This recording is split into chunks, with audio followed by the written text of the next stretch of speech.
প্রকৃতির এক অপূর্ব রত্ন সেটা যদি কোনো আইল্যান্ডে খুঁজে পাওয়া যায় তাহলে সেটা হলো Jolly Buoy island. আন্দামানে trip plan করলে এই আইল্যান্ডটা অবশ্যই আইটেনারিতে রাখা উচিত। এখন অবধি খুব কম মানুষের ছোঁয়া লেগেছে এখানে। কোভিডের সময় এই আইল্যান্ডটা পুরোপুরি বন্ধ করে দেওয়া হয়েছিল। জানুয়ারি 2024 থেকে আবার পাবলিকের জন্য রিওপেন হয়েছে, তবে বছরে মাত্র 6 মাসই খোলা থাকে। এই আইল্যান্ডের সবচেয়ে বড় আকর্ষণ হলো কোরাল রিফ। হ্যাঁ, নীল ও হ্যাভলকেও কোরাল দেখা যায়, কিন্তু সবচেয়ে ভালো আর ক্লিয়ার কোরাল এক্সপিরিয়েন্স পাওয়া যায় জলি বয় আইল্যান্ডে। আজকের ব্লগে দেখব কেন জলি বয় সত্যিই আন্দামানের মাস্ট ভিজিট আইল্যান্ড, কিভাবেই বা সেখানে যাবেন এবং কি কি এক্সপ্লোর করবেন।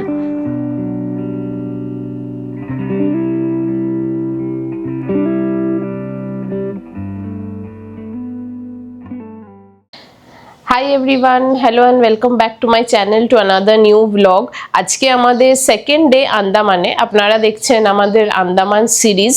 এই সিরিজের দ্বিতীয় পর্বে আমি আপনাদের সাথে শেয়ার করতে চলেছি জলি বয় আইল্যান্ডের অভিজ্ঞতা। হ্যাঁ, আজকে আমরা জলি বয় আইল্যান্ডে যাচ্ছি। সকাল সকাল আমরা বেরোতে হচ্ছে আজকে, মানে 7টার সময়ই বেরিয়ে যেতে হবে। ব্রেকফাস্ট ওখানে গিয়ে হবে। তো আমাদের রুম থেকে একটু বাইরের ভিউটা দেখিয়ে দিই এই ঘর ছেড়ে বেরিয়ে যাওয়ার আগে। আজকে আমরা এই ঘর ছেড়ে বেরিয়ে অন্য ঘরে শিফট করব। এই যে কালকের রুমটা দিনের আলোয় দেখাতে পারিনি।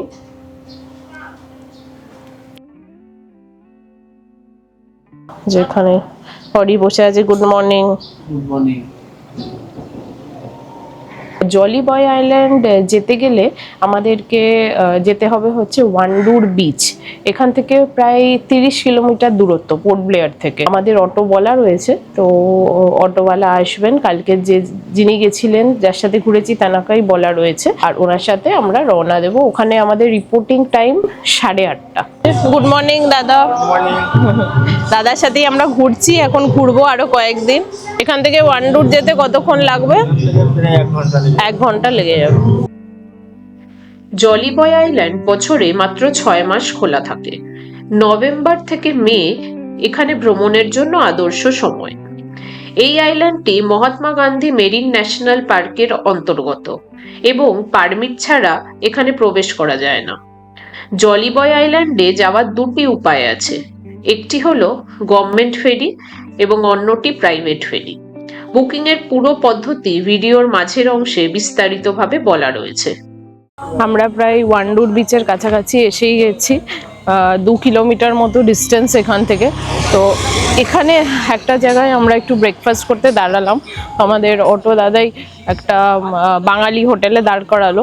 আর এখানকার মানে ন্যাচারাল বিউটি এত সুন্দর, আমি গাছপালাগুলো পুরো স্মেল করতে পারছি। গাছের পাতা, মানে কাছেও যেতে হচ্ছে না, এত দূর থেকে পুরো গাছপালার স্মেল করতে পারছি।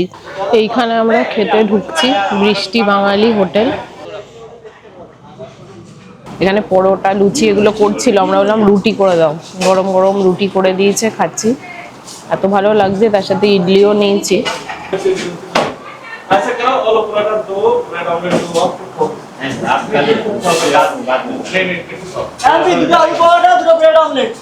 একদম মনে হচ্ছে ফ্রেশ, মানে বাড়ির ব্রেকফাস্ট, হেলদি আর কি।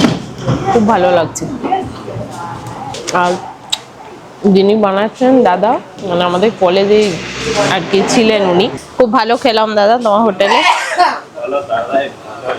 এটাই হলো জলি বয় আইল্যান্ডে যাওয়ার টুরিস্ট ফ্যাসিলিটেশন সেন্টার। এখান থেকেই আইল্যান্ড যাওয়ার জন্য পারমিট সংগ্রহ করতে হয়। পারমিট সংগ্রহ করার জন্য আগে থেকে রেজিস্ট্রেশন করতে হবে এবং আইডি প্রুফ নিয়ে এখানে হাজির হতে হবে।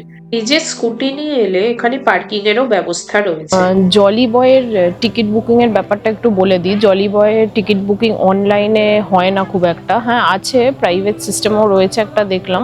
তো ওখানে চার্জটা বেশ বেশি, বাট আমরা যে প্রসিডিওরে করছি সেটা আমি বলে দিই।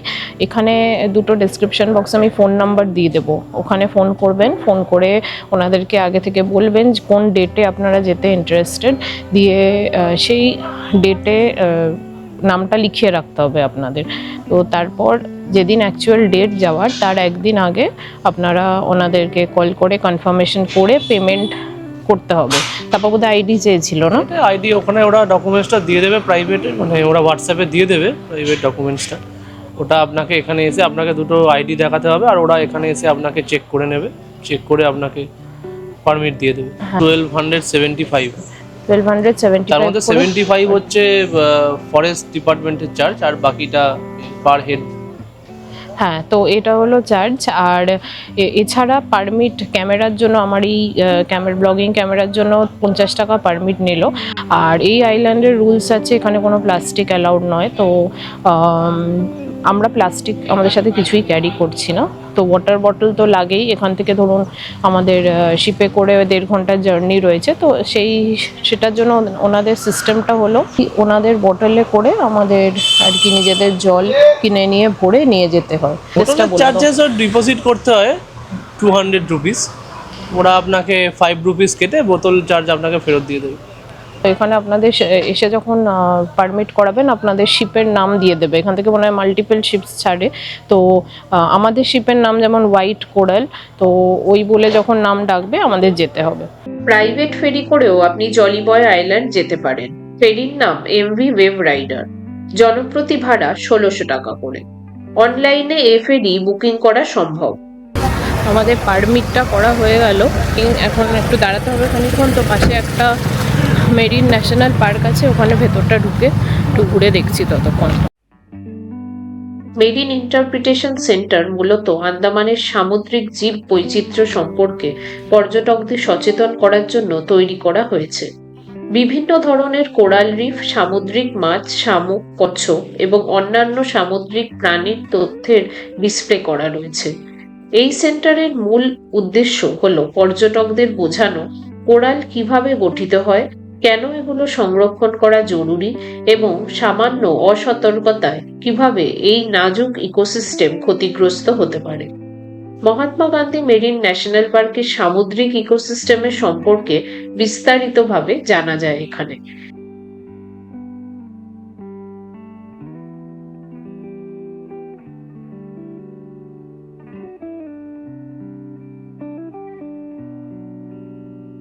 এখানে 3 রকমের জাহাজ আছে, একটা মহেশ্বরী, একটা হোয়াইট কোরাল, তারপর হোয়াইট পার্ল। তো এক এক করে পারমিট চেক করছে, দিয়ে ঢোকাচ্ছে। আর এখন আমরা ওয়েট করছি, আমাদের টাইমিং দিয়েছিল 9টা, সেটা এখন অনেকটাই ক্রস হয়ে গেছে। তো সব কিছু চেকিং করে, আর প্লাস্টিক যেহেতু অ্যালাউ নয়, ব্যাগ স্ট্রিক্টলি চেক করছে, কিছু থাকলে বের করে দিচ্ছে। এখন এখানে ওয়েট করছি।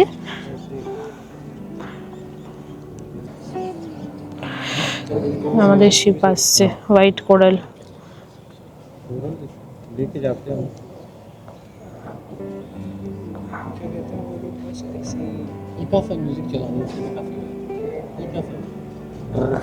এই গ্লাস বোট গুলো শিপের সাথে যায়, এগুলো করে ওখানে দেখানো হয়।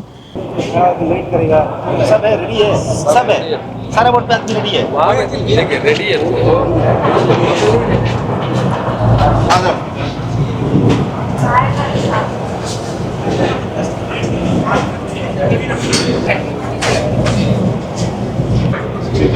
আমরা আমাদের সিট নিয়ে নিয়েছি, ঠিক যেরকম প্লেনে সেরকম এখানেও আগে পিছু।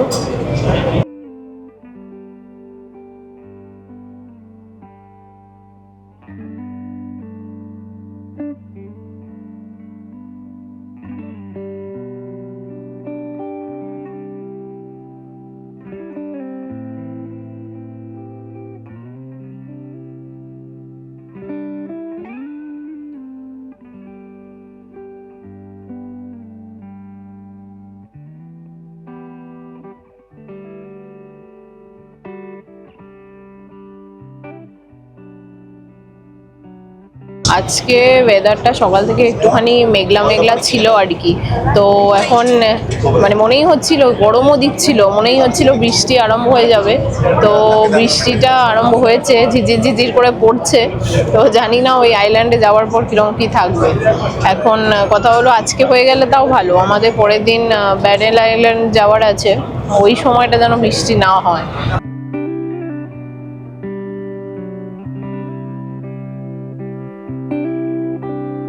কটা বাজে ওরে? 9:15 ও এখনো ছাড়েনি, 9টায় তো কথা ছিল ছেড়ে দেওয়ার। যাই হোক, দেখি, লেট করছে এখানেই। হোয়াইট পার্ল শিপটাকেও এখন লাগাচ্ছে, কিন্তু আমাদেরটা এখনো ছাড়েনি। এটা আসছে মানে আশা করছি আমাদেরটা ভর্তি হয়েছে বলে ছাড়বে হয়তো। এদিকে বৃষ্টি সমানতালে হয়ে যাচ্ছে।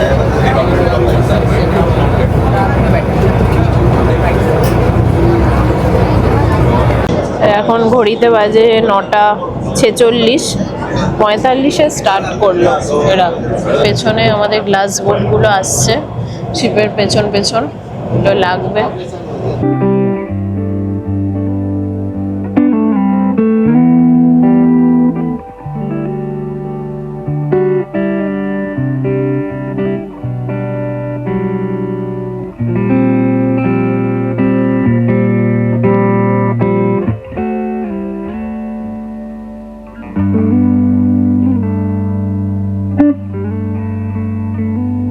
আমাদেরকে এখন বোট চালু হতেই খাবার দিল।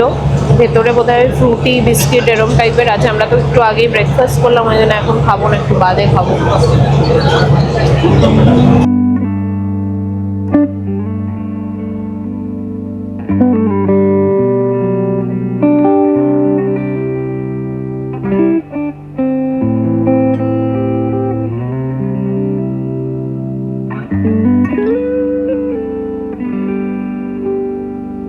এই জায়গাটা পুরো মানে সুন্দরবনের মতো ফিলিং দিচ্ছে। ঘন্টার পর ঘন্টা যেরকম আমরা চলে যাই আর কি, পাশে ম্যানগ্রোভের জঙ্গল দেখতে দেখতে। এই জার্নিটা আমাদের 1.5 ঘন্টা মতো জার্নি, ততক্ষণ সিনিক বিউটি এনজয় করতে করতে যাওয়া।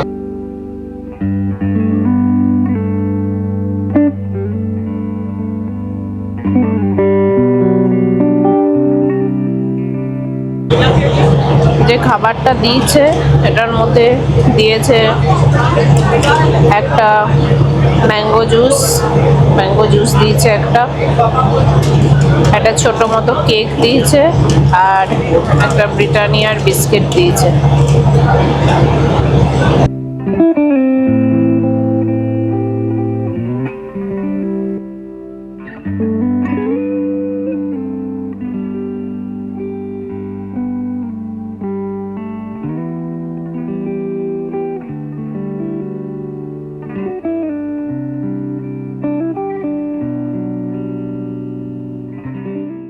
এক ঘন্টা জার্নি শেষে আমরা পৌঁছালাম জলিবয় আইল্যান্ড। ফেরি এক জায়গায় নোঙর করা হলো এবং সেখান থেকে ছোট ছোট বোটে করে আমাদেরকে আইল্যান্ডে ট্রান্সফার করা হচ্ছিল। তার আগে আমাদের সাথে ফেরি করে আসা এক গাইড কিছু ইনস্ট্রাকশনস দিচ্ছিলেন, যেটা আমাদেরকে আইল্যান্ডে নেমে ফলো করে চলতে হবে।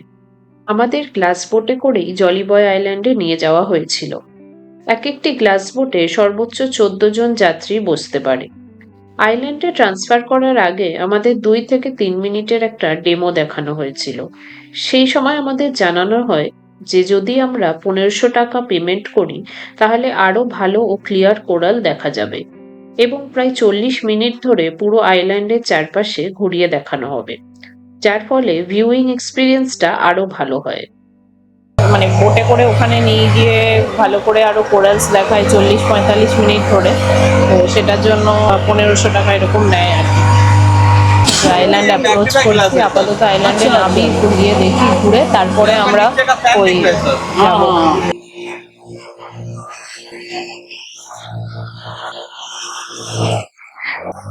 এখানে জলের কালারটাই একদম অন্য, মানে এটা যে one of the most virgin bitches বোঝাই যাচ্ছে। ফাইনালি আমরা জলিবয় আইল্যান্ডে পৌঁছে গেছি, আর এখন আমরা একটু আইল্যান্ডটা ঘুরবো। আইল্যান্ডটা ঘুরে তারপরে আমরা এরপর আমাদের ওই বোটে করেই কোরালস যদি দেখতে চাও প্রাইভেটলি দেখাতে নিয়ে যাবে। তো পার হেড মানে 1000 টাকা করে নিলে কতক্ষণ দেখাবে বললো? 20 minutes for 1000 or for more explore 45 minutes So- up to 100 500 20 মিনিটের 1500 জন্য 1000 টাকা নেবে, আর 40-45 মিনিট দেখতে চাইলে 1500 টাকা নেবে, তো 500 টাকার ডিফারেন্স। আর ওরা অলরেডি আমাদের ডেমো দেখালো একটু আগে, যেটা দেখলেন, তো ডেমোটা তো যথেষ্ট ভালো লেগেছে। এবার এখন আমাদের প্ল্যান আছে যে ওইটাও দেখবো আর কি। তো ফার্স্টে আইল্যান্ডটা একটু ঘুরে নিই, আর জলি বয় সম্বন্ধে একটুখানি বলে দিই। জলি বয় আইল্যান্ডটা কিন্তু অস্ট্রেলিয়ার গ্রেট ব্যারিয়ার রিফের পরই মানে মেরিন লাইফের জন্য সেকেন্ড বেস্ট আইল্যান্ড। এটা বছরে 6 মাস খোলা থাকে, তো এখন নভেম্বর থেকে মে মাস পর্যন্ত খোলা রয়েছে। আর আরেকটা আইল্যান্ড আছে এখানে, রেড স্কিন আইল্যান্ড, সেটাও এটা যখন 6 মাস বন্ধ থাকে ওই আইল্যান্ডটা খোলা থাকে। কিন্তু রেড স্কিন আর জলি বয়ের মধ্যে জলি বয়টাই হচ্ছে মোর বিউটিফুল। এখানে কোরালসের ভিজিবিলিটি অনেক অনেক বেটার। এখানে তো এসেই মানে জলের কালার দেখেই বুঝতে পারছি যে আইল্যান্ডটা কতটা ওয়েল মেনটেন্ড রয়েছে।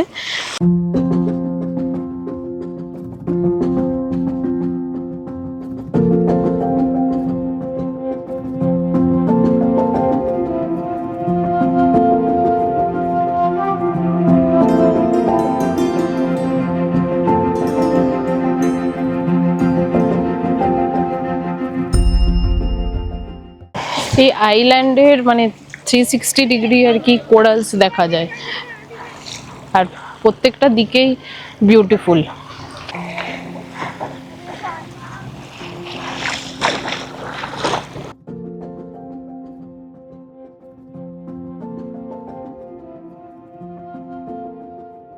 ছোট্ট একটা আইল্যান্ড, এরই চারপাশ ধরে ঘোরা আর কি, গোল করে ঘোরা। চান করবো আবার কি, ওখানে পুরো নামতে দেবে না একটুখানি? কি পুরো নামতে দেবে না? ওই লোকটা তো তাই বলেছিল। আমরা একটু বিচটা মানে চারিদিকে হেঁটে হেঁটে দেখছি। তো এখানে আমাদের বোটে বলা হয়েছিল যে স্নান করা অ্যালাউড নয়, তো এখন দেখছি অনেকেই একটু নেবেছে কোমর অবধি জলে।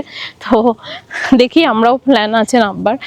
আর এখানে কোনো রকম ওয়াটার অ্যাক্টিভিটিস এখন হচ্ছে না, স্নরকেলিং, স্কুবা ডাইভিং কোনোটাই নয়। আর এখানে রিসার্চার্স যারা আছে তারা রিসার্চ করতে আসে, কালকেও নাকি এখানে সব রিসার্চ যারা করে তারা এসছিল।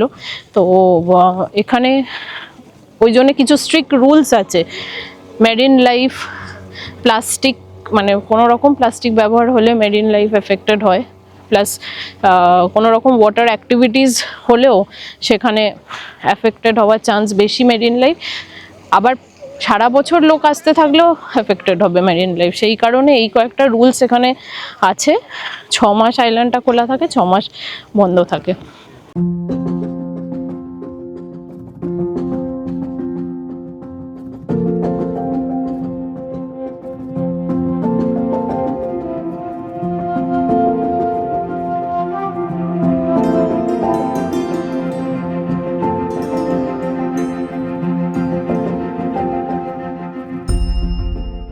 ওই বোটটা নিয়ে গেছে, দেখতে পাচ্ছেন পেছনে, ওখানে ওরা কোরালস দেখছে আর কি। ওই বোটে করে আমরাও যাব।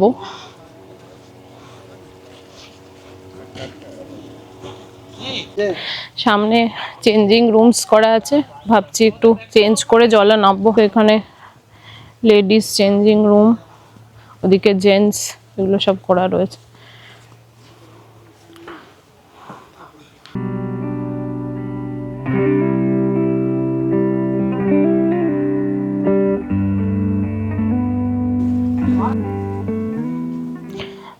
এটা বিচের আরেকটা সাইড, আমি ওপার থেকে এপারটা যাচ্ছি। কিরকম দেখি এই পাশটা।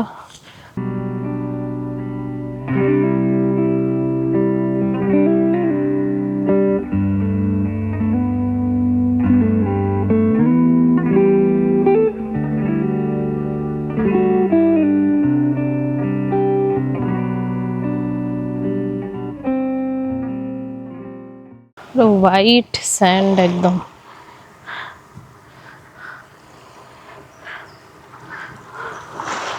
অনেকে ছবি টবি তুলছে।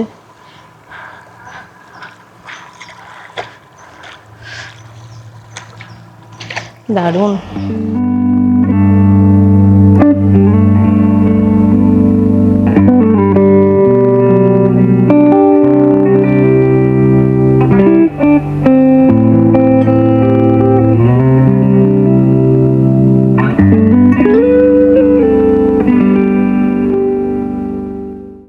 এখানে এই ধরনের মানে যেগুলো সব দোকানে সব বিক্রি হয় ওই ধরনের এরকম কত পড়ে রয়েছে, কিন্তু এগুলো একটাও সব নিয়ে গেলে এয়ারপোর্টে আটকে দেয়। লাস্ট টাইম আমরা এসেছিলাম, মা নিয়েছিল, দিয়ে এয়ারপোর্টে সব বের করে দিয়েছে। এখানকার জিনিস এখানেই থাক, তাই ভালো। পুরো পিওর একটা মানে আনটাচড বিচ।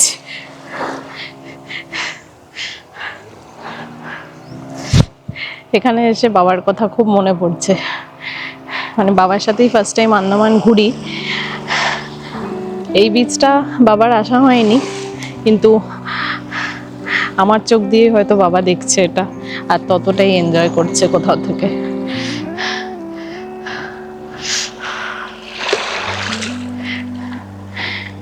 এই আমার মনে হয় এই বীজটা সুনামিতেও বেশ এফেক্টেড হয়েছে, কারণ কি প্রচুর গাছপালা এখানে এরকম পড়ে রয়েছে।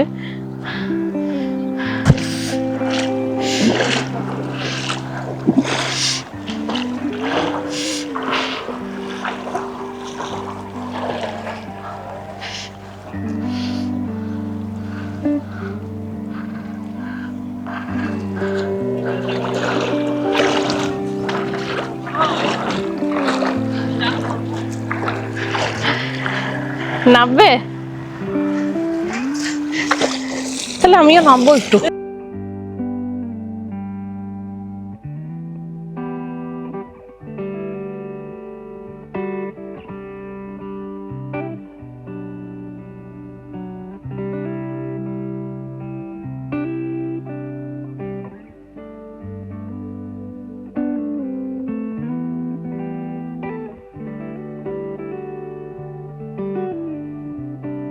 স্নানও করা হলো, ফটো টটো তুলে নিয়েছি।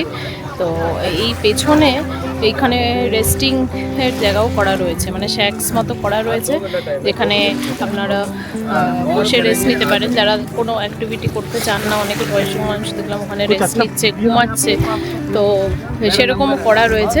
আপাতত আমরা এখন জলি বয় ছেড়ে চলে যাব। এই যে পেছনে বোট, এই গ্লাস বোটে করে আমরা ওই কোরাল দেখতে যাব, যেটা পেড আর কি, 1000 বা 1500 দিয়ে করতে পারি, সেইটাই।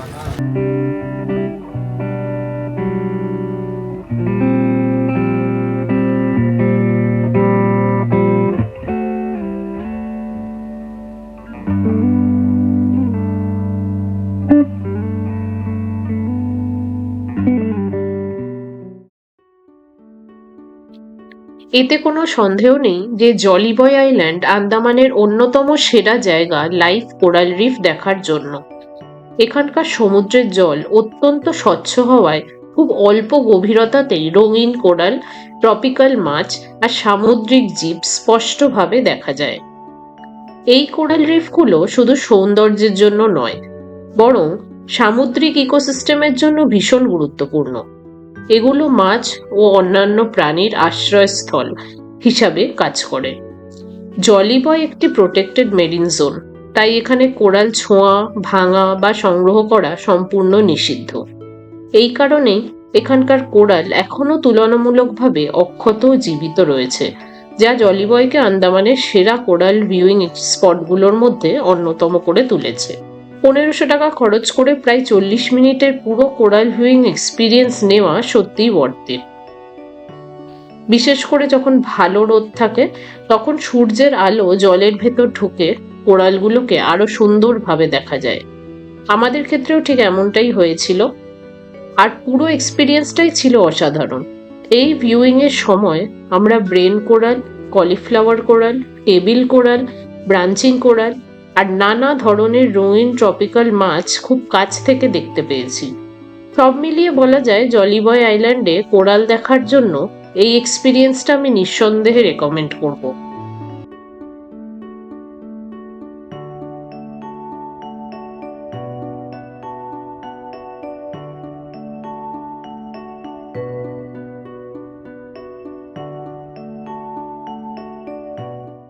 আইল্যান্ডে সময় কাটানোর জন্য 3 থেকে 4 ঘন্টা দেওয়া হয়। তারই মধ্যে আপনাদের সমস্ত অ্যাক্টিভিটি কমপ্লিট করে শিপে ফিরে আসতে হবে।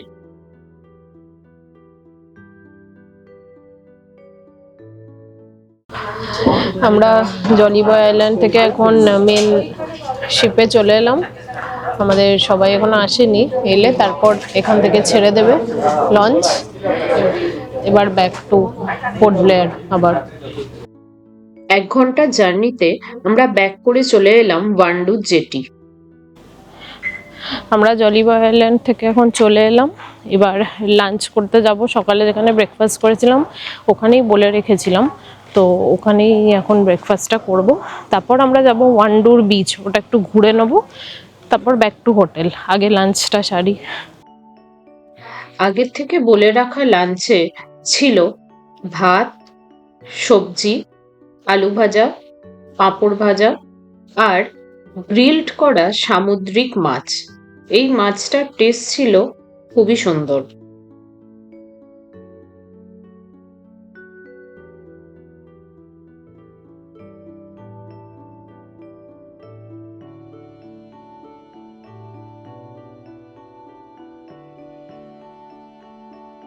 এই লাঞ্চ সেরে এখন ওয়ান্ডুর বিচে এসে পৌঁছালাম। পাশেই, খুব একটা দূরে নয়, ওখান থেকে 5 মিনিট মতো লাগলো। ওয়ান্ডুর বিচটাও বেশ সুন্দর, এখানেও সানসেট নাকি দেখার জন্য আইডিয়াল আর কি।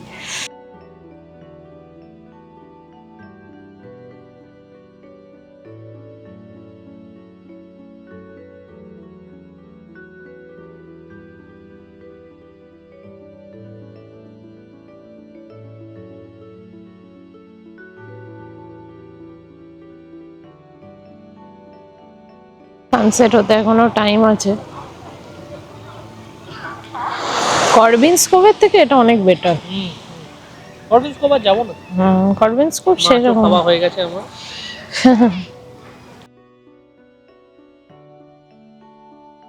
আজকে আমরা পোর্ট ব্লেয়ার থেকে ওয়ান্ডুর বিচ এলাম এই জলি বয়টা করার জন্য। এই জলি বয় করার জন্য ওয়ান্ডুর বিচেই আসতে হবে। এটা পোর্ট ব্লেয়ার থেকে প্রায় 30 কিলোমিটার দূরত্ব। তো সেটা আপনি বাসেও চাইলে ইচ্ছা করে করলে কভার করতে পারেন, তাতে আপনার অনেকটা কস্ট এফেক্টিভ হবে। ওয়ান্ডুর বিচ হলো পোর্ট ব্লেয়ারের কাছাকাছি একটি শান্ত ও সুন্দর সমুদ্র সৈকত, যেটা মূলত মহাত্মা গান্ধী মেরিন ন্যাশনাল পার্কে যাওয়ার গেটওয়ে হিসেবে পরিচিত। এখান থেকেই জলিবয় ও রেড স্কিন আইল্যান্ডের জন্য নৌকা ছাড়ে। এই বিচটা খুব বেশি ভিড়ভাট্টা নয়, তাই যারা শান্ত পরিবেশের সমুদ্র উপভোগ করতে চান তাদের জন্য ওয়ান্ডুর আদর্শ জায়গা। এখানকার চারপাশে ম্যানগ্রোভ বন ও সবুজ প্রকৃতি থাকায় পরিবেশটা খুবই শান্ত ও মনোরম। নৌকা ধরার আগে বা ফেরার পথে একটু সময় কাটানোর জন্য ওয়ান্ডুর বিচ নিঃসন্দেহে একটা ভালো স্টপ। এখানটায় মেনলি সবাই সানসেট দেখতেই আসে ওয়ান্ডুর বিচে। এই যে সবাই সিটগুলো অকুপাই করে বসেছে সানসেট দেখবে বলে, অডিও আছে।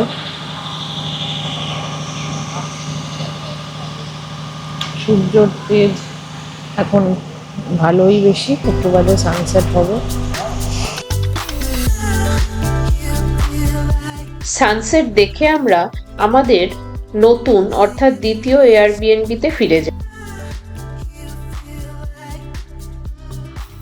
আমরা ব্যাক টু হোটেল ওয়ান্ডু বিচ থেকে। এখন সন্ধে হয়ে গেছে। তো কালকে আমাদের রুমের নিয়ে একটা সমস্যা হয়েছিল, এয়ারবিএনবিটা আর কি। তো অন্য একটা রুমে ছিলাম, অন্য হোমস্টেতে। তো আজকে অরিজিনালি আমাদের নতুন হোমস্টেটা দিয়েছে। তো রুমে এসছি, একটু রুমটা আপনাদের দেখিয়ে দিই। এটা হলো রুম।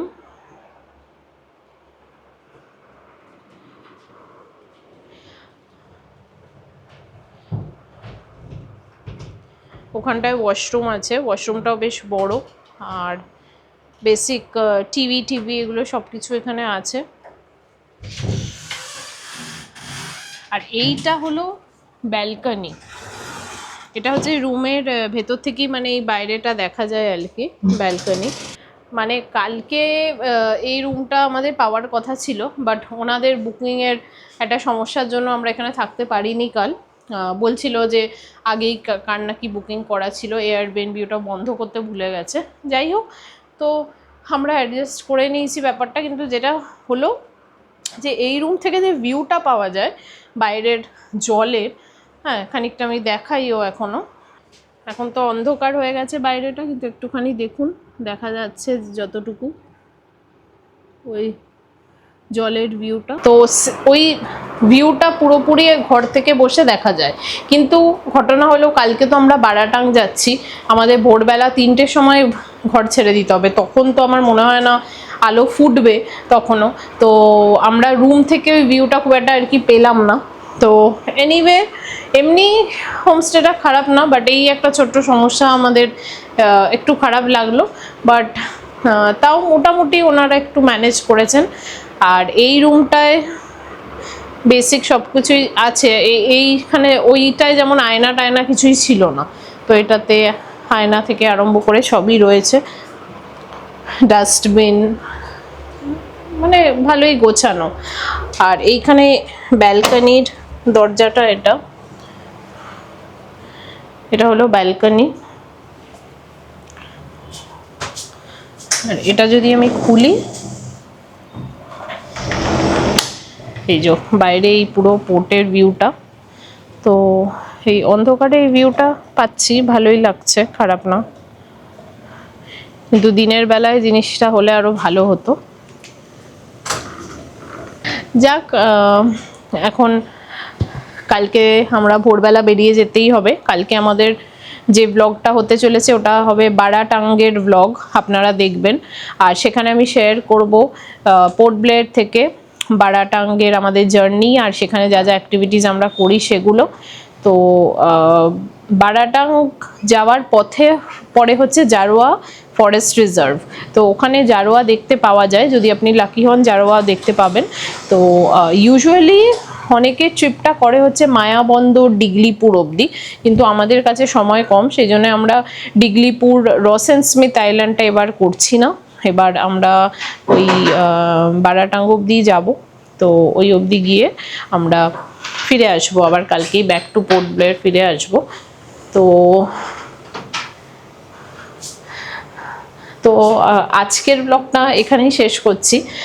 আশা করি আপনাদের আজকের ব্লগটা ভালো লেগেছে। জলি বয় আমি ফার্স্ট টাইম গেলাম, খুবই ভালো লেগেছে আমার। তো মানে বারবার আসা যায় আর কি, এরকমই একটা আইল্যান্ড। তো আপনারা আন্দামান এলে অবশ্যই জলি বয়টা রাখুন লিস্টে, খুবই ভালো লাগবে। আজকের ব্লগটা এখানেই তাহলে শেষ করছি। এবার তাড়াতাড়ি ডিনার করে রেস্ট নেব। যদি ভালো লেগে থাকে ব্লগটা অবশ্যই সাবস্ক্রাইব করবেন আমার চ্যানেলটা, আর কমেন্ট করে জানান, অনেকদিন পর ব্লগ দিচ্ছি, কেমন লাগছে ব্লগগুলো, আর আগামী দিনে কোন কোন জায়গা আপনারা দেখতে চান। আর এছাড়া ভালো লাগলে ভিডিওটাকে একটা লাইক করে দেবেন, শেয়ার করে দেবেন বন্ধুদের সাথে। আজকের মতো এখানেই শেষ, টাটা।